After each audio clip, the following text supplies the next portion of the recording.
August 1945. The war was finally over, but for Sergeant Ichiro Watanabe, it felt like the beginning of something worse. He was 26 years old, a hardened veteran of the Imperial Japanese Army, captured in the jungles of Luzon, in the Philippines. His uniform was soaked in blood and sweat. He had not eaten in 2 days. His feet were blistered, his face was sunburnt, and his heart was pounding, not from fear of death, but from what he had been taught to expect from the Americans. Every training manual, every speech from his superiors, every radio broadcast from Tokyo had drilled the same message into his brain. Americans were devils, monsters in human form. They tortured prisoners. They humiliated them. They killed them slowly. If you were captured, you would beg for death before the end.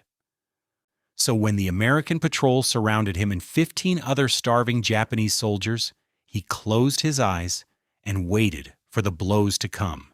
A punch, a rifle butt, maybe the butt of a whip cracking down on his spine. But none of that happened.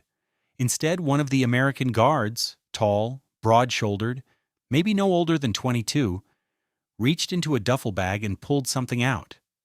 It was not a weapon. It was a leather baseball glove. He tossed it to Ichiro. "You ever play baseball, soldier?"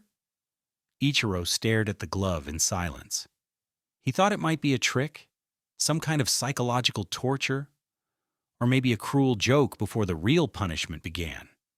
He braced himself, but the guard just smiled and walked away, whistling a tune Ichiro had never heard before. That moment, as simple as it seemed, shattered everything Ichiro believed about his enemy. He had expected pain. He had prepared to suffer. Instead, he had been handed a symbol of American childhood, joy, and peace, a baseball glove. In that moment, Ichiro Watanabe's war was no longer about bullets or bombs. It became a war inside his own mind, between everything he had been told and what he had just experienced. This is the untold story of how American soldiers treated Japanese prisoners of war, not with revenge, but with something far more powerful: baseball bats, not whips, laughter, not cruelty, and humanity in a place where humanity was thought to have died. Let's go back to the beginning, the code of no surrender, what the Japanese believed.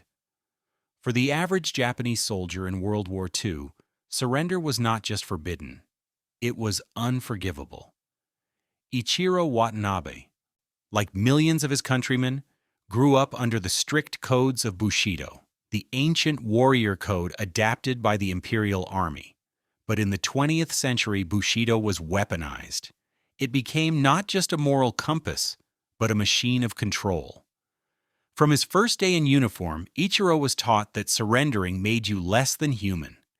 In basic training, new recruits were forced to memorize the words of General Hideki Tojo, the prime minister and military commander who declared in 1941, "You must regard the enemy as a beast. To be taken prisoner is the ultimate disgrace."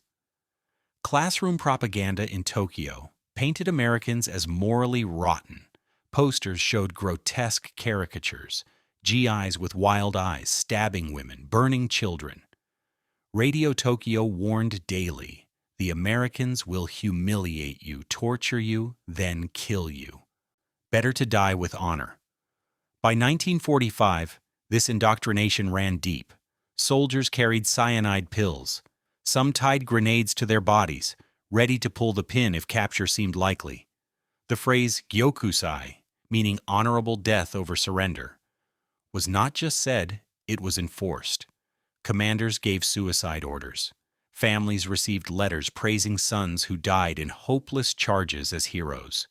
Ichiro himself had watched a friend blow himself up rather than fall into enemy hands. Another slit his own throat on a jungle trail. Those who hesitated were often executed by their own officers. To be captured was worse than death. It meant dishonoring your family, your country, and your emperor. And so, when Ichiro was surrounded by American troops, He did not feel lucky to be alive. He felt broken, shamed. He expected abuse, beatings, starvation. After all, how could a so-called beast treat a Japanese soldier with anything other than hatred? But what he did not know, what thousands of Japanese soldiers would soon learn, is that the Americans had been told something very different about how to treat prisoners. While the Japanese system demanded cruelty, the American military had been trained in restraint. And in the Pacific, where the war had been especially brutal, that difference would soon lead to one of the most unexpected reversals of World War II. Ichiro's world was built on a lie. But the truth was only just beginning to show itself, marching into captivity, the day they expected to die. The sun was brutal that morning. Ichiro Watanabe shuffled forward in a line of defeated soldiers, wrists bound loosely with rope, surrounded by American guards. His uniform hung off him like wet rags, soaked in blood, sweat, and jungle rot. Around him, the other prisoners stared at the ground, too exhausted to speak. Some limped. Some bled. All were silent. They had surrendered near the Sierra Madre Mountains in Luzon, the Philippines, only hours after their rations ran out. For days, they had survived on tree bark, rainwater, and what little rice they could scavenge. Their radio had gone silent. Their officers had vanished. The war, they knew, was lost. But they had no idea what came next. Ichiro believed they would be executed. Not publicly, not loudly, just taken behind a tree and shot one by one. Perhaps they would be starved first, or mocked, or paraded. After all, he had seen what Japanese troops had done to Chinese and Filipino prisoners. He assumed the Americans would do the same, maybe worse. When the column of prisoners reached the gates of the American camp, Ichiro braced himself. A guard stepped forward with a clipboard. Another pointed toward a shaded area under a canvas tent. "Sit," he said firmly, but not unkindly. "Water's coming." Water? Minutes later, American soldiers arrived with metal canteens, passing them down the line. Cool, clear water. One prisoner, too weak to lift it, was helped by a guard who held the canteen to his lips. Ichiro felt something crack inside him. This was not pity. It was something stranger. Kindness? From a soldier in the army he was taught to fear as inhuman? After water came rice. Real rice. Not burnt or moldy, but fresh, with slices of boiled egg. Then came blankets, soap, toothbrushes. Each man was handed a small kit with basic hygiene items. An American medic even knelt beside a prisoner with a leg wound, cleaned it, and applied bandages. The same man had fought against Japanese troops just weeks earlier.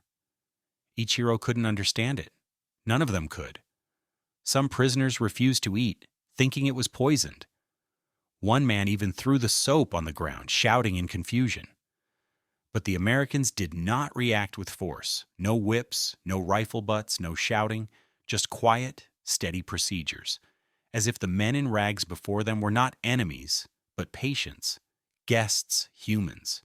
Ichiro realized then the war had ended, not just on paper, but in how he was being treated. The Americans had chosen not to return hate for hate, and that choice would change everything. Camp of Contradictions, the prison that felt like peace. The camp was not what Ichiro expected. It had a perimeter of barbed wire, yes, and guard towers with soldiers holding rifles. But inside, there was no shouting, no barking of orders, no boots slamming against concrete. Instead, there were tents arranged in clean rows, open areas for walking, even benches under palm trees. In the middle of the compound, a flagpole flew the stars and stripes. But there was also something else, a baseball diamond. Ichiro stared at it in disbelief. Bases drawn with chalk, a backstop made of scrap wood. In the distance, he saw American soldiers tossing a ball, laughing, swatting at flies between innings. To him, it was surreal. A battlefield just days earlier, and now A game? The Japanese prisoners were assigned to a corner of the camp, separated but not isolated. Their daily routine was simple. Wake up, receive breakfast, line up for roll call, then spend the day in designated activity areas. Work was optional. Punishment was rare.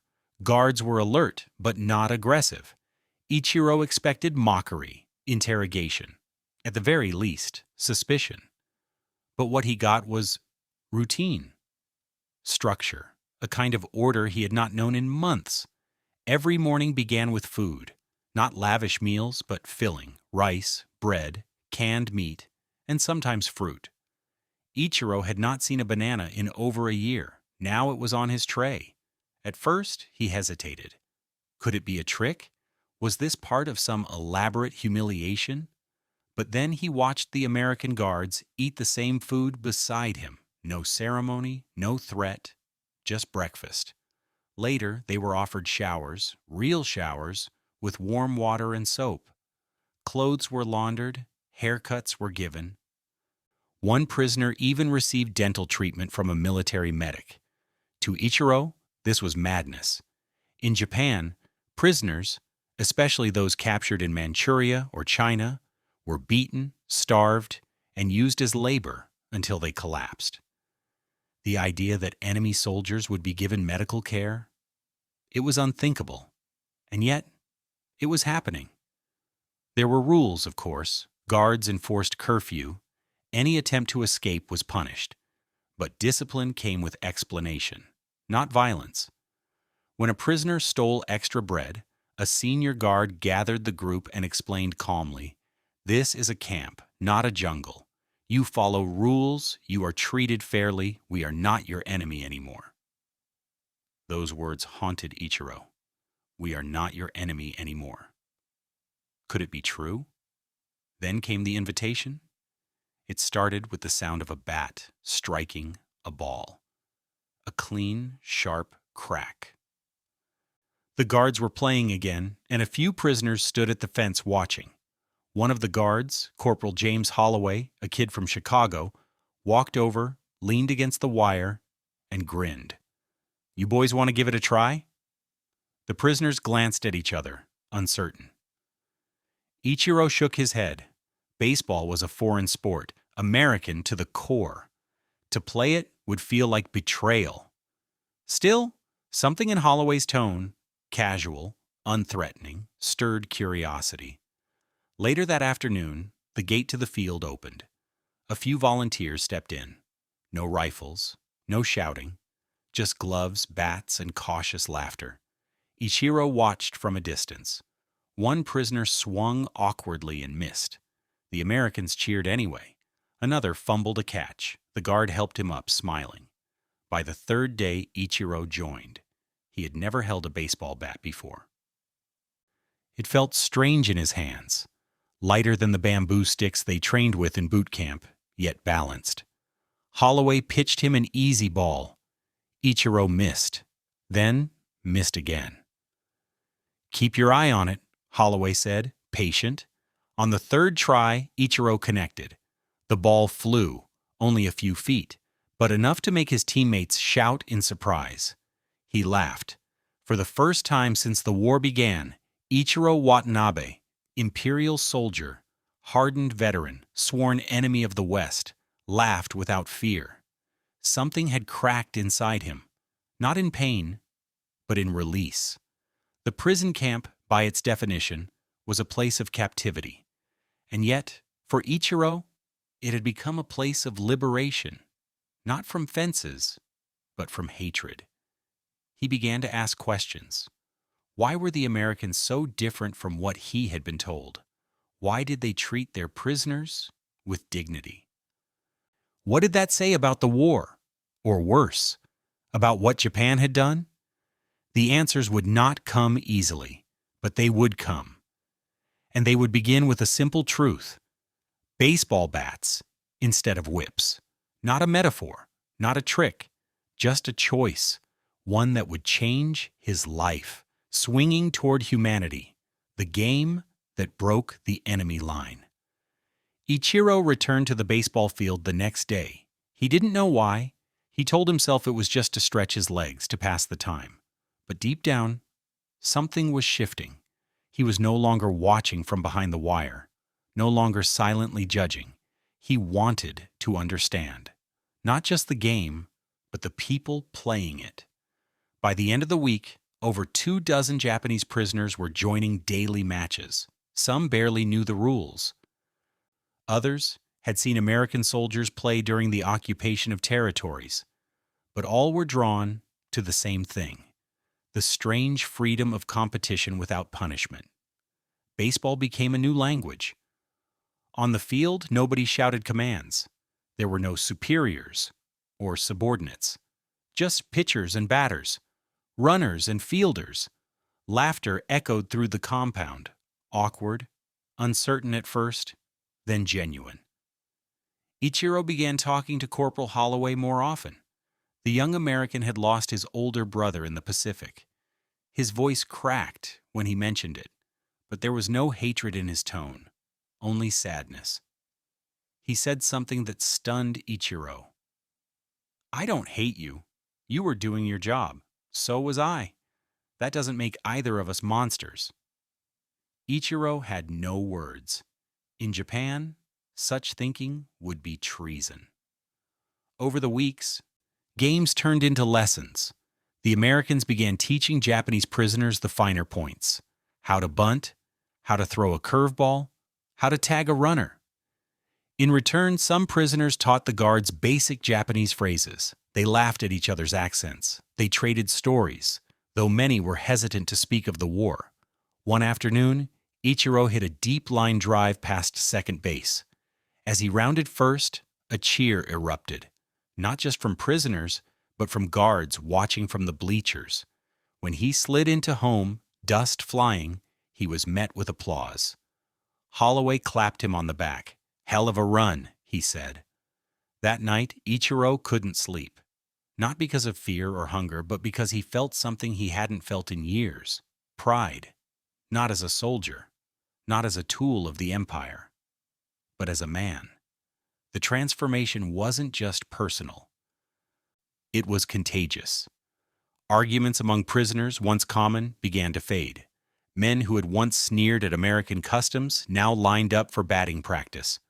When one elderly prisoner fell and injured his ankle during a game, 2 guards and 2 fellow Japanese rushed to help.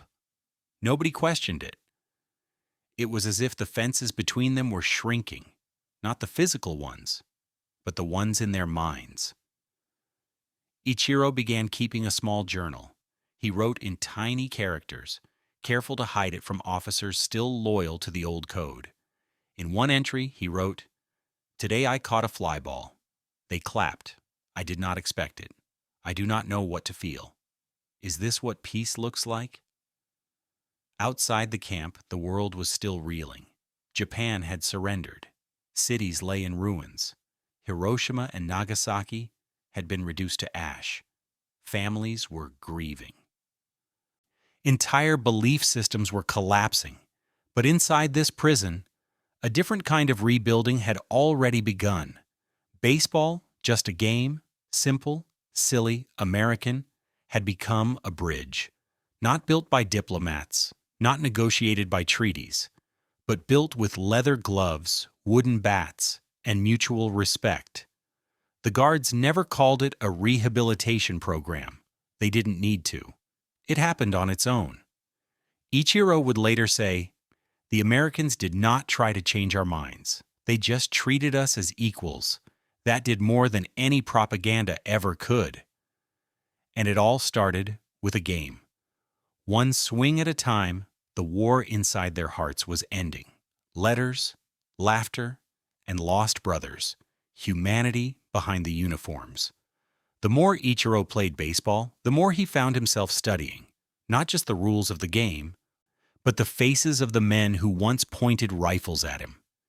These were Americans, yes, but they weren't the demons of Tokyo propaganda. They joked, they teased each other, they missed their homes. One day after a game, Ichiro sat with Corporal Holloway under the shade of a palm tree. They shared a tin of peaches. Holloway pulled out a photograph from his wallet. It showed two boys on a lake, holding fishing poles. "That's me," he said, pointing to the taller boy. "That's my brother, David. He died on Saipan." Ichiro nodded slowly. He had been on Saipan too. "You fought there?" Holloway asked. Ichiro hesitated. "I was on the southern cliffs. I saw men jump." Holloway didn't flinch. He looked at the ground. "My brother didn't jump," he said. "He got shot, some sniper." They sat in silence. Then Holloway spoke again. "I used to think all you guys were murderers, that every Japanese soldier had blood on his hands. But then I started guarding this camp, and I watched you, and I thought, maybe my brother would have liked you." Ichiro looked away. His throat felt tight. Back in Japan, admitting sympathy for an American would be disgraceful. But here, in this strange oasis of contradictions, honesty was possible. Ichiro said, "My younger cousin died in Hiroshima. He was 9 years old." Now it was Holloway's turn to look away. Neither man spoke for a long time, and then, slowly, Holloway extended his hand. Ichiro took it. In that moment, there was no victor and no defeated. Just two men from opposite sides of the world, both carrying the weight of grief, and slowly learning to let it down. That evening, guards brought out a box of letters. Mail from home. Some prisoners received messages from their families. Others didn't. Ichiro was surprised to hear his name called. The letter came from his older sister. It had taken months to arrive, routed through the Red Cross. It was short, written in careful characters. "We heard you are alive. We are relieved. Mother prays every day. Do not lose yourself." Ichiro read the letter again and again. Do not lose yourself. He wasn't sure what that meant anymore. Was playing baseball with Americans losing himself? Or was it in fact rediscovering who he was, beyond the uniform, beyond the ideology, beyond the lies? A few days later, something remarkable happened. After a particularly close game, prisoners versus guards, a Japanese player named Nakamura, who had been fiercely anti-American, stood in the infield and bowed deeply to the opposing team. A formal bow, not sarcastic, not forced, a bow of respect. The Americans, confused at first, returned the gesture with hats off and smiles. That night, Nakamura confessed something to Ichiro. "I thought I would die hating them," he said. "But I saw the way Holloway looked when he talked about his brother. That pain, it is the same as ours." The guards weren't always perfect. There were still arguments, still suspicion. But overall, the atmosphere had changed. Men who once feared being poisoned now accepted candy bars. Prisoners began organizing cleanup crews, repairing parts of the camp without being ordered. Some even wrote thank you notes, secretly, carefully, knowing they might be punished back home if the letters were intercepted. Ichiro no longer felt like a prisoner. He felt like a man again. One night, he wrote a line in his journal, "We wear the uniforms of enemies, but laugh like neighbors." That sentence stayed with him for the rest of his life. War by numbers, peace by choice, the stats that shocked them. In the weeks that followed, Ichiro Watanabe began to realize his story was not unique. Around him, other prisoners had begun to shed their fear. They helped organize baseball tournaments, cleaned the latrines without orders, even taught origami to curious guards. And all the while, the same question lingered in the back of every man's mind. Why were the Americans treating them like this? One morning, during routine cleanup, Ichiro stumbled upon a stack of magazines near the guard station, issues of Time and Life from earlier that year. With permission, he flipped through the pages. What he read shocked him more than any battlefield ever had. There were photos, smiling American families, veterans returning home, children playing stickball in alleyways. But alongside those images were charts, statistics. One article listed prisoner of war treatment comparisons. It read, of the 27,065 Japanese soldiers captured by U.S. forces as of May 1945, fewer than 1% died in custody. In contrast, over 37% of American POWs held by the Japanese perished due to malnutrition, abuse, or outright execution.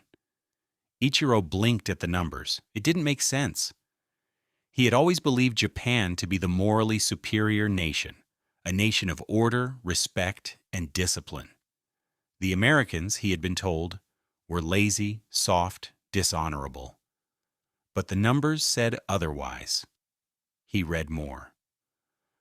Geneva Convention guidelines strictly prohibit the abuse of enemy combatants. The United States Armed Forces, despite wartime atrocities committed by the enemy, continue to observe these standards. Military police units receive special training in POW care to ensure compliance. That day, Ichiro could not eat. He sat beneath the same tree where he had first spoken to Corporal Holloway and stared at the dirt. He remembered the Allied prisoners he had seen in Burma, rail-thin, trembling, dying in bamboo cages. He remembered a British soldier he saw beaten unconscious for asking for water. He had not lifted a finger to stop it. But now he was being protected by the very kind of man his army had destroyed without mercy. The contradiction was unbearable. That night, Ichiro asked Holloway, "Why? Why are we treated this way? We killed your men. We tortured your prisoners." Holloway took a long breath. "Because we're not like you," he said. Not as an insult, but as a solemn fact. Because if we treated you the way you treated us, then we'd become the monsters we were fighting. Ichiro felt like the ground had opened beneath him. He had expected revenge. But what he received was restraint, compassion, a system that enforced dignity even when it wasn't easy. And that system was not just the result of a few kind men. It was policy. The Americans had orders to treat prisoners humanely. Violating that policy meant court-martial. There were procedures, oversight, ethics. Meanwhile, in Japan, cruelty had not only been permitted, it had been encouraged. Ichiro began to view the camp not as a fluke, but as a mirror held up to everything he had once believed. He asked to borrow more magazines. He studied charts. He learned about the Red Cross. He discovered that American POWs, even those who had been captured on remote islands, were supposed to receive care packages, though most never did, because the Japanese confiscated or destroyed them. He saw photos of American mothers crying over folded flags. He saw headlines about war crimes, trials beginning in Europe. And slowly he realized, the world was watching. In Japan, surrender had meant silence, shame, disgrace. But here in this dusty prison camp on foreign soil, surrender had given him something unexpected: clarity. One night, he wrote in his journal, "Our empire gave us orders. Theirs gave them boundaries. We chose loyalty. They chose conscience." It was a hard truth to accept, but truth has a weight, and it was pressing down on him now. The numbers didn't lie, and neither did the actions he witnessed every single day, from a shared glove to a fair game to a meal portioned equally between prisoner and guard. The Americans had won the war, but Ichiro was beginning to understand something more important. They had also won the moral ground, the prison that freed their minds. By the time autumn arrived, the prison camp no longer felt like a cage. It felt like a paradox. Barbed wire still surrounded it. Armed guards still walked the towers.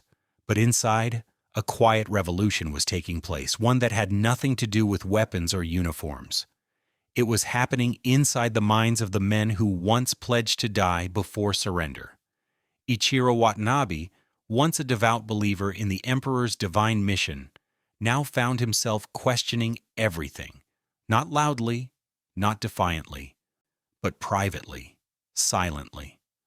Thought by thought, he dismantled the mythology that had once ruled his life. He spent afternoons reading American books, borrowed from a makeshift camp library. He listened to jazz on a guard's radio. He practiced English phrases with soldiers who seemed more interested in conversation than control. But perhaps the most powerful moment came on a quiet Thursday morning, when Ichiro was called to the command tent.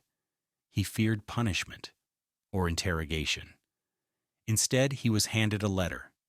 It had come from his mother in Niigata, forwarded through multiple Red Cross stations. The envelope was stained. The paper was thin, but the message was clear. My son, you are alive. That is enough. You are not a failure. The war is over. Come home when you can. Bring your heart back with you. Ichiro read the letter over and over. Bring your heart back with you. But what heart?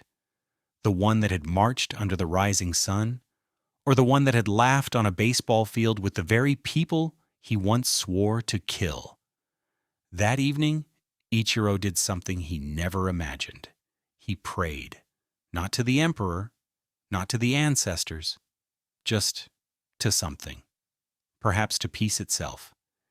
He sat alone in the dark, thinking of the men who never made it to this camp, those who had died believing Americans would skin them alive, who had pulled grenades to avoid imagined torture, men who had trusted the lie too deeply. The Americans, for all their power, had chosen not to crush their enemies. They had fed them, spoken to them, given them dignity, and in doing so, they had done the impossible. They had converted them, not by force, but by example. Around Ichiro, more changes appeared. Prisoners once known for discipline and rigidity were seen relaxing, laughing, singing. One man carved a chessboard from scrap wood. Another started teaching basic math to younger recruits. They were becoming people again. Ichiro wrote in his journal, "We used to bow to portraits of the emperor. Now we nod to each other, eye to eye. That feels more human." There were still hard days. Some prisoners struggled with guilt. Others feared what would happen when they returned home.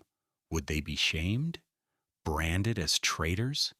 And still the old voices whispered, "You are not worthy. You are defeated." But then a guard would wave, or a baseball would roll toward their feet, or a song would play on the radio, and for a moment, those voices went quiet. The prison, in its strange way, was not just a place of confinement. It had become a classroom, one that taught not only history, but morality. Not just who won the war, but why they had won it. Ichiro began writing essays, never shared, never published, just for himself. In one of them, he wrote, "We thought our enemies were cruel because we were cruel. We thought they were monsters because we had become monsters. But when we saw that they still knew mercy, we had no excuse left, mercy." That word echoed in his mind. In the end, it was not the bombs, the tanks, or even the surrender that changed him. It was the refusal of his captors to become what he had been told they were. And because of that choice, Ichiro Watanabe would never be the same. From enemy to human, the return home. When Ichiro Watanabe finally stepped off the repatriation ship in late 1946, the Japanese coastline looked familiar, but he no longer felt like he belonged to it. He carried only a small canvas bag, a few photographs, and a worn-out baseball glove signed by 3 American guards. Inside the bag was also his journal, pages filled with questions, observations, and thoughts he didn't dare speak aloud. He was 27 years old, thinner than before the war, but with eyes that had seen too much, and not just on the battlefield. At the dock, his mother waited in silence. She embraced him tightly, then looked into his face for a long time. "You are not the same," she said. He nodded. He wasn't. back in his hometown of Niigata, people treated him with uneasy politeness. Some welcomed him as a survivor, others whispered behind his back. He could feel the stares. He surrendered. He lived. In the old code, survival meant shame. Thousands of families had received ashes in small white boxes, each labeled "died with honor." Ichiro, on the other hand, had returned with all his limbs, and a story no one wanted to hear. He tried once to tell his uncle about the camp, about the baseball games, about the guards who shared candy and shook hands. But his uncle, a retired naval officer, cut him off. "You were fooled," he said coldly. "They broke you." Ichiro wanted to shout, "No, they didn't break me. They freed me." But the words never came out. Instead, he took long walks. He read books banned during the war. He listened to American jazz stations crackling through shortwave radios. And slowly, he began to write. Not propaganda, not confession, but truth. He wrote essays about his experiences in the camp, not with anger, but with clarity. He described the food, the laughter, the day he learned how to throw a slider. He wrote about Holloway, about the photograph of the two brothers fishing, about the phrase that never left his mind: "We're not your enemy anymore." He submitted the essays anonymously to a small post-war publication. To his surprise, they printed them. The response was mixed. Some readers were outraged, accusing the author of dishonoring the nation. Others were intrigued, even moved. One letter stood out. It came from a former Japanese nurse who had worked in a prisoner hospital during the war. She wrote, "I used to hate them until I treated one. He cried when I bandaged his wound, not from pain, but because it was the first time someone touched him kindly. We are all prisoners of something."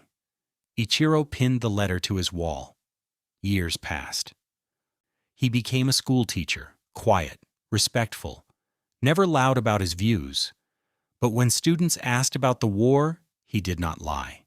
He told them that war was not glory, that the battlefield was not the only place people fought, that in a dusty camp in the Philippines, he had met people who changed his life, not with weapons, but with choices. He never saw Corporal Holloway again, but he never forgot him. One summer day, Ichiro took his son to a park in Tokyo. American soldiers were playing baseball with local kids. His son pointed at them, curious. "Do you hate them?" the boy asked. Ichiro smiled. "No," he said softly. "They taught me how to swing." And in that moment, Ichiro Watanabe knew he had brought his heart home after all. The final inning. What mercy won in the end. Years later, long after the uniforms had been packed away and the flags folded, Ichiro Watanabe sat in a quiet room surrounded by his students. He had grown older, slower, grayer. But when he spoke about the war, his voice still carried the weight of truth. One student, bold and curious, raised his hand. "Sensei," he asked, "how did the Americans win?" Ichiro paused. He could have said technology, industry, air power, atomic bombs, but he didn't. "They won," he said slowly, "because they remembered how to be human, even when they had every reason to forget." The room went still. Ichiro looked out the window. It was spring. A baseball field sat beyond the trees, freshly chalked. Children ran the bases, their laughter floating through the air. That, he thought, is victory, not conquest, not humiliation, but continuity. Life resuming. Enemies becoming neighbors. Wounds healing in quiet, everyday ways. And for Ichiro, the memory of that prison camp in the Philippines was no longer a scar. It had become a lesson, one he had carried longer than his rifle, deeper than his fear. He had once expected to die by a whip. Instead, he had been handed a baseball bat. He had once believed mercy was weakness. Instead, it had turned his soul inside out. He had once believed the enemy was without, but in the end, the enemy had been the lie within him, the one that said only brutality could bring honor, only death could bring dignity, only hatred could bring victory. And when that lie shattered, he saw the truth clearly. A glove offered instead of a weapon, a smile instead of a sneer, a fair pitch when no pitch was owed. That was the moment his war ended, not with a surrender, but with a choice. He wrote his final journal entry years later, on the anniversary of his capture. It read, "History remembers who won the war. I remember who won my heart." And that is the final paradox, that in one of the most violent conflicts in human history, it was not power that transformed a soldier.